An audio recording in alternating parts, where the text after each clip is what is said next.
Hey, what's up guys? This is Leo and I'm here to show you how to connect your Argon to the Wi-Fi and be able to operate the LED.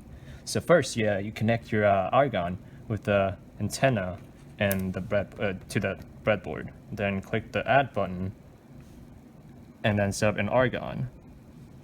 And now you can scan it. And it will show you some instruction and you have to continue with the instructions. Then connect it to your desired Wi-Fi, and should get you into this spot. Then you should see your Argon's name and click it, and click Tinker, and then click D7, and click Digital Right. Then it can turn on and off. And you see high and low. And yeah, that's it.